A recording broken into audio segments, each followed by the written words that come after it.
the rates that they're using aren't the true tax rate that every individual is paying. So we all talk about taxes. We hate taxes, right? Death and taxes, two things that we have. And President Biden, he recently outlined what he's calling the American Families Plan. That was back in April. It's $1.8 trillion.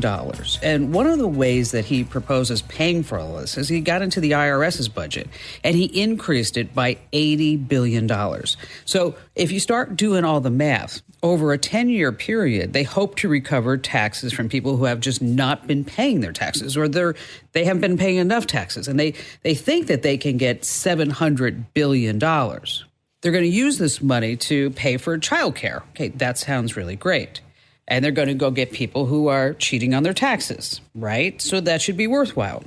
But now we have news from ProPublica that these billionaires, and you know their names, Elon Musk, Jeff Bezos, Michael Bloomberg, Warren Buffett, George Soros, and they're actually going to make more money in the time that it takes us to do this podcast than most Americans will make in their entire lives. And when we start looking further into their money, that they are not paying anything in federal income taxes. I mean, nada. I'm talking about $0. Like, take Warren Buffett, Berkshire Hathaway, his wealth growth, $24.3 billion. His total income that he reported was $125 million. He paid $23.7 million, which is his true tax rate is 0.10%. Not 10%, 0.10%. Jeff Bezos, Amazon.com, wealth growth, $99 billion. Total income reported, $4.2 billion. I know, it's hard to wrap your heads and arms around these type of numbers. Total taxes paid, $973 million. Okay, remember, he earned $4 billion and he paid almost $975 million. His true tax rate, 0.98%. Michael Bloomberg, true tax rate, 1.3%. Elon Musk, 3.27%. Now, I don't know about you. When we start talking about my tax rate, it's a way above 0.1%. So joining us to break this all down is my very own tax accountant, Rachel Cheek. She's super smart. And she's beautiful, but too, by the way. And we're going to be talking about how you too can maybe get a 0% tax rate. Maybe. I'm not so sure. But one of the things I want you to keep in mind is that as we're talking about this, I am not giving any financial advice. We are not giving you any tax advice. You need to go to your own experts. This podcast is for informational purposes only. That's it. That's the disclaimer. So stay right where you are, because when we come right back, we're going to be talking to Rachel Cheek about how these billionaires are pulling it off and not ending up in jail. And you're also in for a special treat, because after we disseminate how these billionaires don't really pay a lot of taxes, Rachel's going to walk us through the biggest investment that you have in your life. It's probably your home, and what's going on in the housing market and the 1031 exchanges. And also there's something called opportunity zone credits, and you don't want to miss that.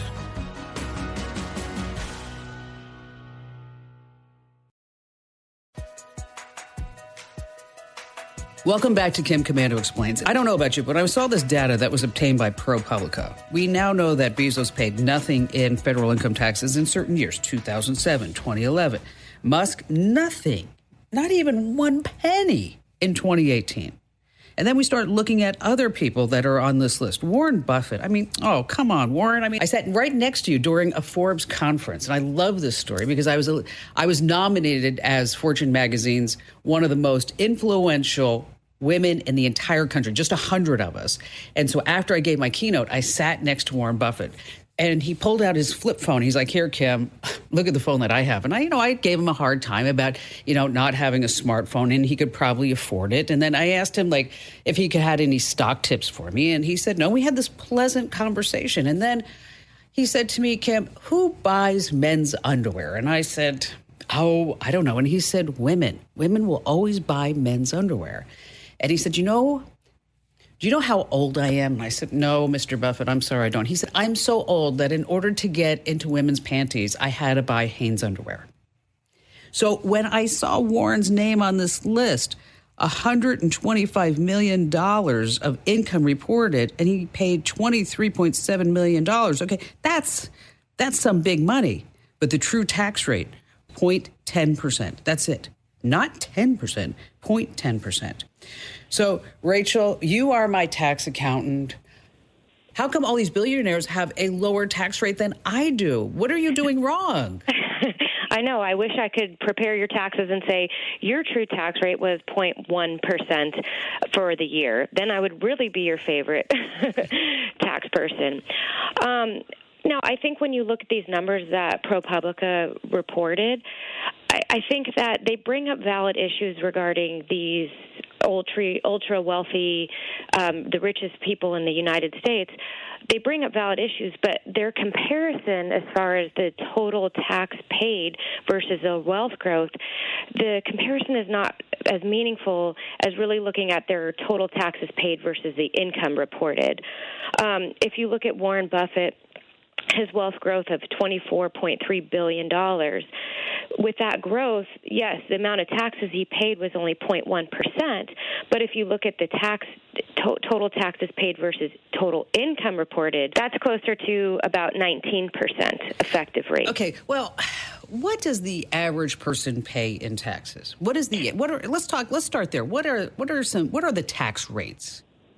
Well, right now, with the current tax laws in place, if you had, let's say, a family of four with taxable income of about $60,000 to $80,000, you're realistically going to be paying effectively probably less than about 12%. With child tax credits available and with your taxable income being at that level, your highest rate is 12%. Okay, but then how does the Biden administration, they're proposing an increase in the tax rates on people making over $400,000, which is different than what you just said. But that's going to be almost 40%, right? Well, the $400,000 that he's proposing, that basically you wouldn't be hitting 37% at $400,000. He's just basically suggesting that anybody whose income is over $400,000 may hit a higher tax rate than they're in right now. Right now, with the way the current tax law is, if your taxable income, married filing joint is over $415,000, you'd be paying about 35%. But that's the highest rate. So with personal deductions, and if you have kids and if you have mortgage interest, your effective rate may be closer to, let's say, 28%. So,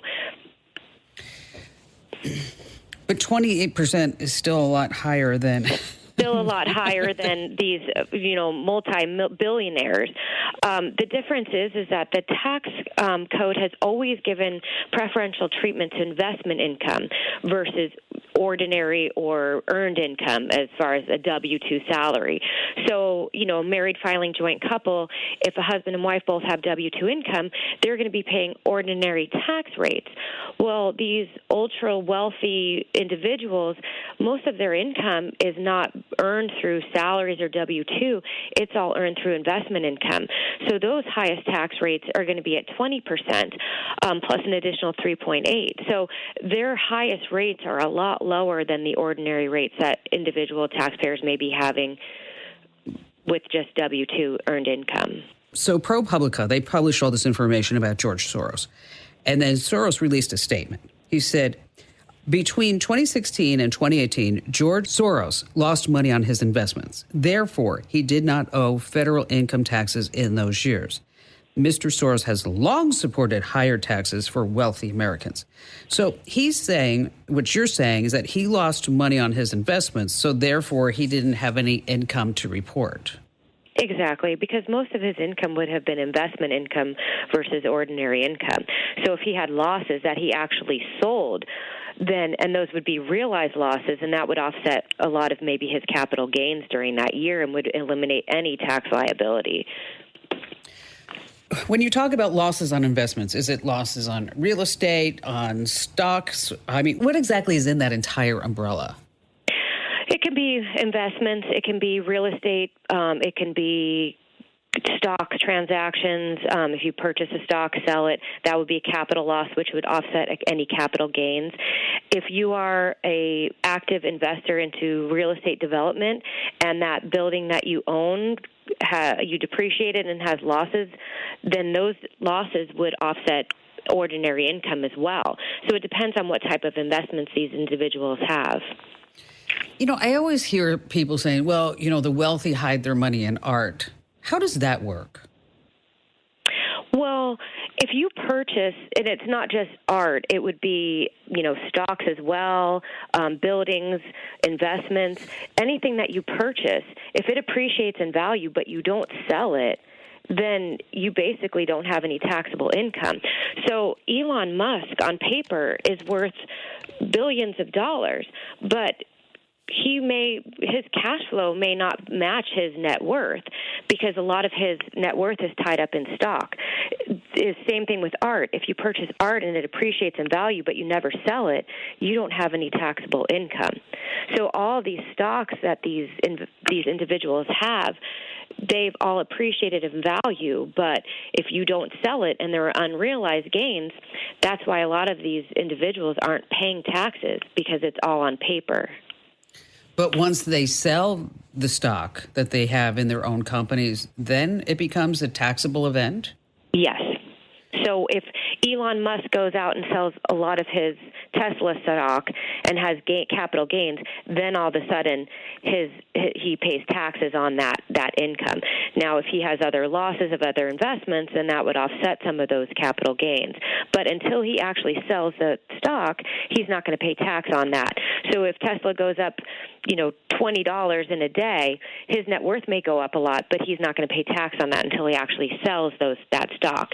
And a lot of times they have restrictions on when they can sell. So a lot of it, their net worth is all paper. So when ProPublica comes out and they say that Bezos, the richest man in the world, paid a true tax rate of 0.98%, and Bloomberg paid 1.3%, and Musk paid 3.27%. Because when I see all those numbers, all I keep thinking is that you and I sit down, I'm like, what, Rachel? How much What are you doing wrong? Yeah, I'm like, where did that number come from? Yeah, and if you actually look at it, let's just say Jeff Bezos, with his total income reported of $4.22 billion, he paid $973 million, which is more along the lines of about 23%. The true tax rate that they're using of 0.98 is based on his wealth growth. So that's just if Amazon stock went up during that time period from 2014 to 18, his wealth growth increased, but he didn't pay tax on that. Just like if you and I bought stock and it went up, we don't want to pay tax on it until we sell because it could also go back down. Are there any strategies for us mere humans and mortals that are not making billions of dollars? Are there any lessons that we can learn from the big dogs? It's very difficult for ordinary individuals, everyday people who are earning W-2 income to get a lot of these deductions because, like I said, you're going to be paying ordinary tax rates versus the preferential treatment of investment income. So if you don't have the extra cash to be investing and your growth is not based on your investments, then you're going to be paying ordinary rates. Individual taxpayers can take advantage of, deducting your mortgage interest, property taxes, and a lot of these individuals didn't have any tax liability during those years because they donated most of their income. So you and I could do that. If you make $100,000 during the year, you donate $100,000 and you have no tax liability, but then you also have no money. So it's give and take when you don't have that extra cash like these ultra wealthy do. And that's one of the things I love about you, Rachel. You just always break things down so that I understand it. And that's why I knew you would be perfect to come on this podcast and talk about the ProPublica data. Now, you want to stay right where you are, folks, because when we come back, we're going to dive deeper into the data and then give you some strong takeaways that you can use in your life moving forward. But first, we have to say a few thank yous to our partners in this podcast because they make it all possible. Are you struggling to lose weight and keep it off? Tired of wasting time and money on starvation diets that lead to more frustration and stress? If there was a weight loss solution that could actually work for you, would you try it? Then head to Golo.com. I'm Steve. I lost 138 pounds in 9 months on Golo. I'm Amber. I've lost 128 pounds with Golo. If you're ready to take back control of your life, head to Golo.com now and see how Golo can work for you. That's Golo.com. My sleep is way better. My inflammation has gone way down. Golo saved my life. I was way overweight. That's what sent me down the path. I wanted to make sure and live for my kid. I have literally tried everything. I was on the verge of getting gastric bypass surgery, and I saw the Golo commercial, and it was the last thing I tried because it worked. Join over 2 million people who found a better way to lose weight with Golo. Your healthier and happier life begins at Golo.com. That's Golo.com. Again, Golo.com. Welcome back to Kim Komando Explains. We're having this great conversation with my very own tax accountant, Rachel Cheek, and she is marvelous. She's fabulous. And so we've been talking about ProPublica, and we look at these charts and everybody's all freaking out and they're saying, oh my gosh, these are the world's billionaires and the world's richest guys and they're not paying any taxes. And it's somewhat very disappointing to somebody like me who, I work 6-7 days a week. And yes, I've been very blessed and I have a great life and I have a great income. But when it comes time for you to give me the bad news, you always preface it by saying, Kim, are you sitting down? It's never the news that we want to hear, but, we always try to make sure that you take advantage of all the tax deductions available to you as well as all these other individuals that are, everybody can take tax deductions. It's just a matter of what each individual has going on personally. And so is the data skewed in this ProPublica? As they presented it? I feel it's a little skewed. I think their comparisons aren't as meaningful as it could be if you actually took, data saying, okay, here's the total taxes paid versus total income reported versus wealth growth.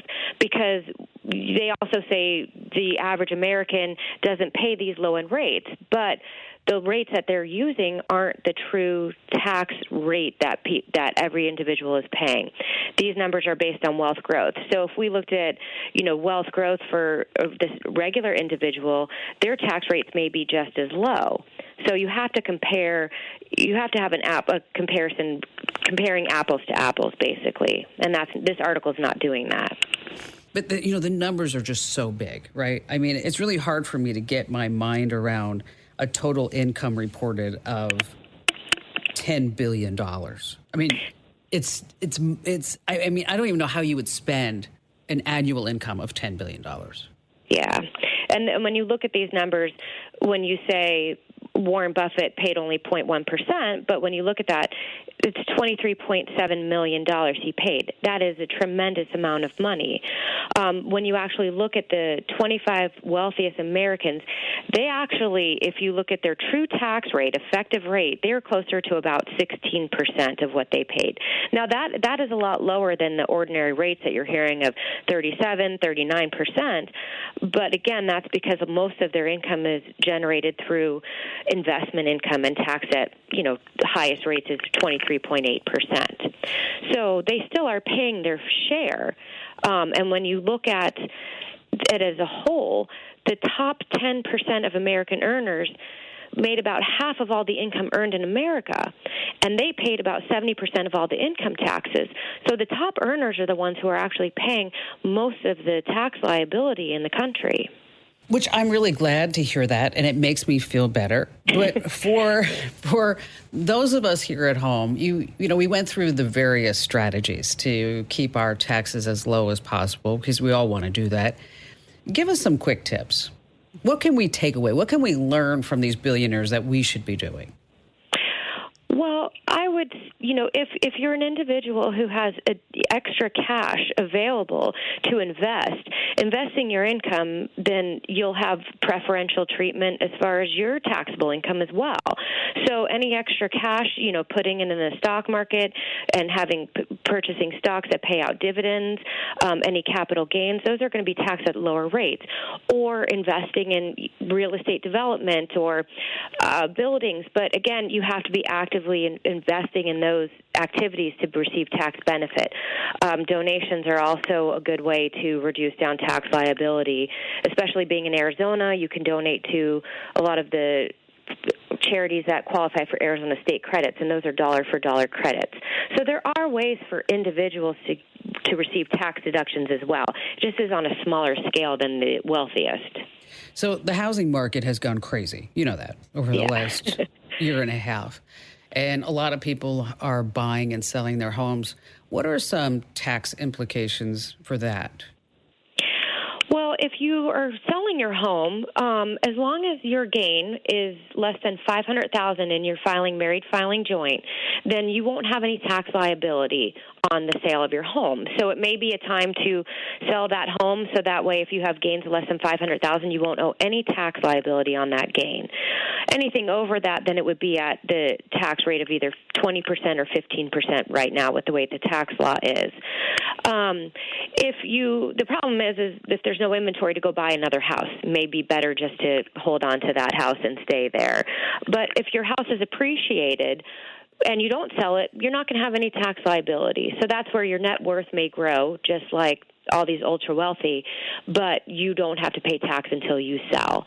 If you go out and buy a property and you start renting it, depending on your income levels, you may or may not have any tax liability associated with rental income if you start depreciating that home and taking all the deductions related to that. So it may be a way of creating some cash flow and not having any tax liability, again, depending on your income. And it seems like so many people now, Rachel, are getting into real estate. And you astutely mentioned a really great point that you can sell your home, but the inventory isn't there for you to go out and find and buy a new home. And because real estate is on so many folks' mind, when we come back, Mike James is going to join us. Now, you know Mike, I always refer to him as Mr. Real Estate Mogul because he has homes in Phoenix and he has a home now in Little Rock, Arkansas. And so we're going to delve into more about real estate and tax laws. So stay right where you are here on Kim Komando Explains.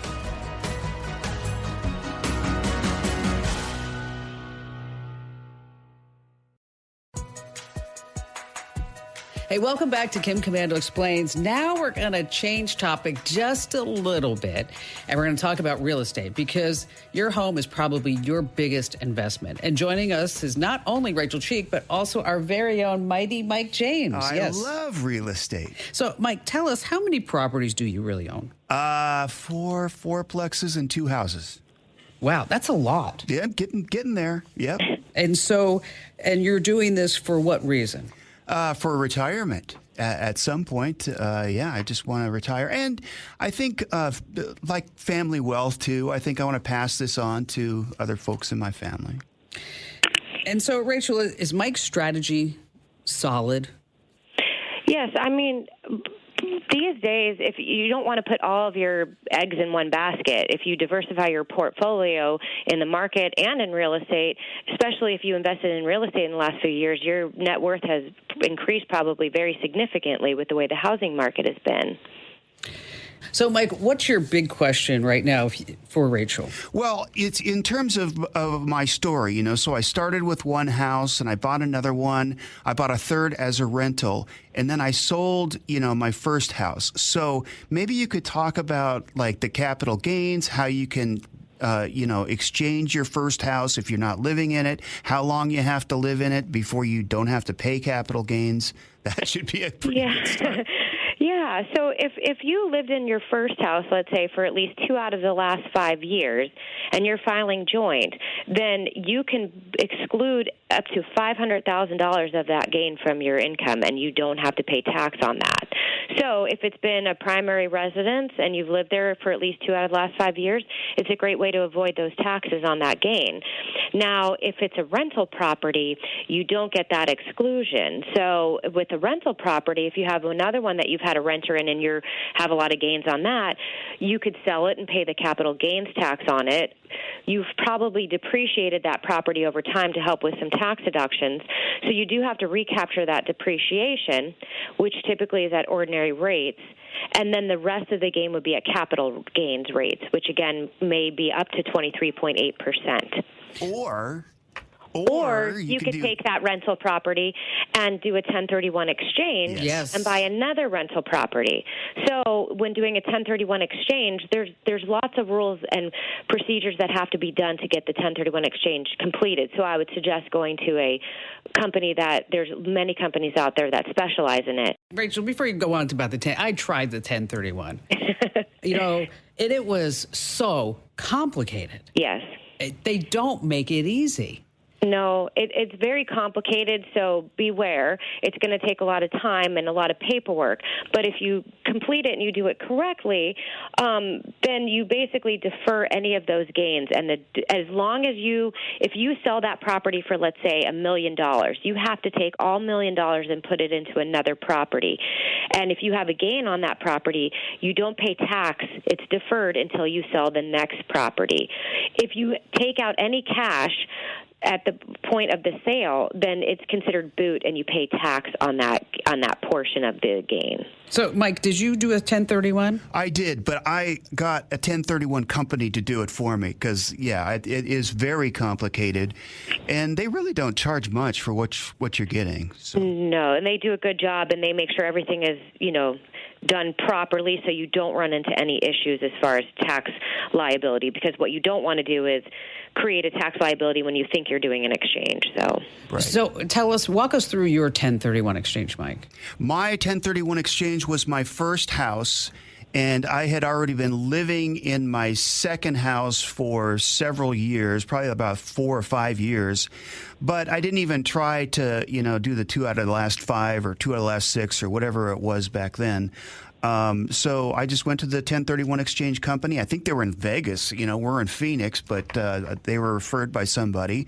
And they did all the paperwork. But, Rachel, you did mention the depreciation. Can you explain how that works? And does it work with a regular home or just for rental properties?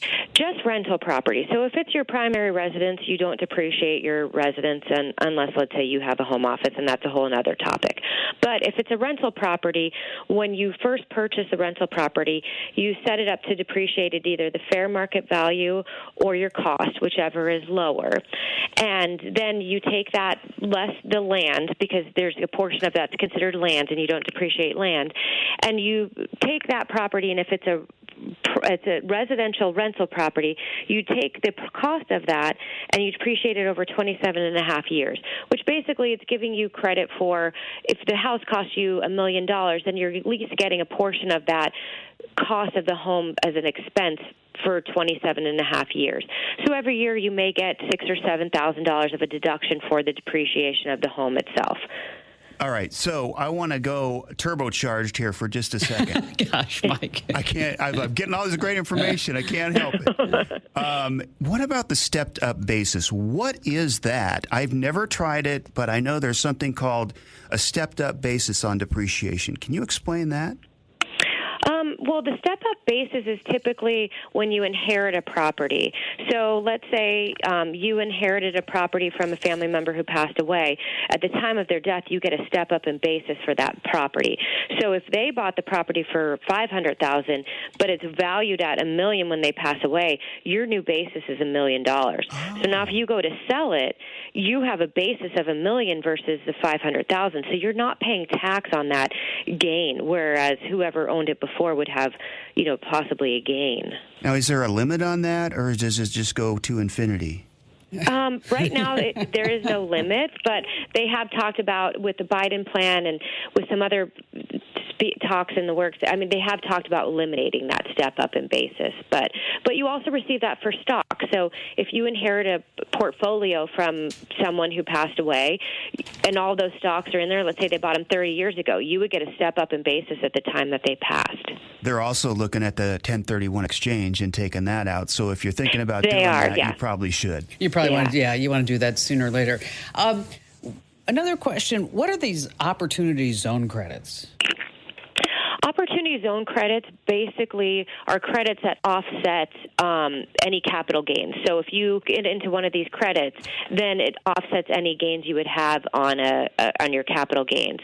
So they are basically they created them in late 2017, and it was basically to attract investors to jumpstart economic growth in certain areas that are rural areas throughout the country, to basically have investors invest in these properties in those areas to create growth. So if you purchase one of these or you invest in one of these opportunity zones, then basically if you have another gain, these credits would offset that gain. So you can avoid tax up to 15% of the original gain and defer on the remaining original gain until the sale or the end of the fund, which it looks like that's going to end in 2026. So, Mike, have you bought anything in opportunity zones? No, I haven't.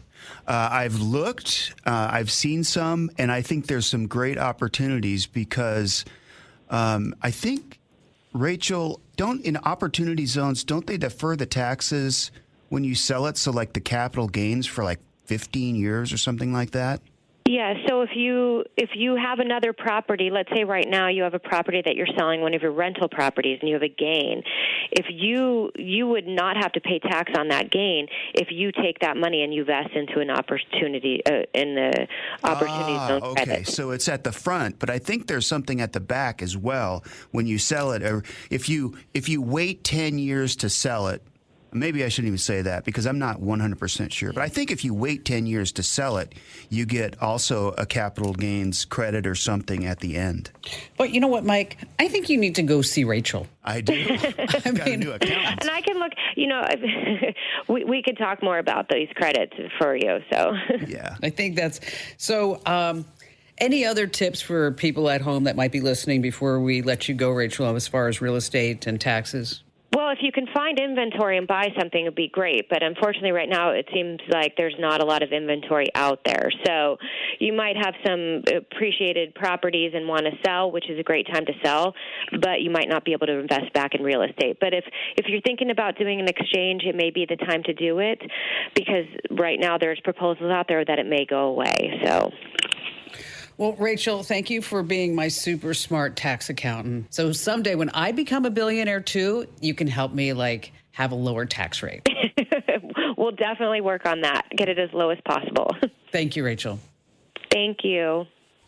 Now, I don't know about you, but I feel better knowing that, maybe these billionaires are truly paying their taxes. And if you learned one thing from this podcast, be sure that you hit that follow or subscribe button wherever you get your podcast so that this way you get our podcast delivered automatically. And be sure to give us a great 5-star review and say a few kind words about our podcast. Now, in case you're wondering, this is obviously not the Kim Komando Show podcast. Yes, my 3-hour weekend radio show. You can get that as a podcast, also as a webcast, commercial free. And there's only one place to get it. That's over at getkim.com. Once again, that address is getkim.com. Thanks for listening. I'm Kim Komando.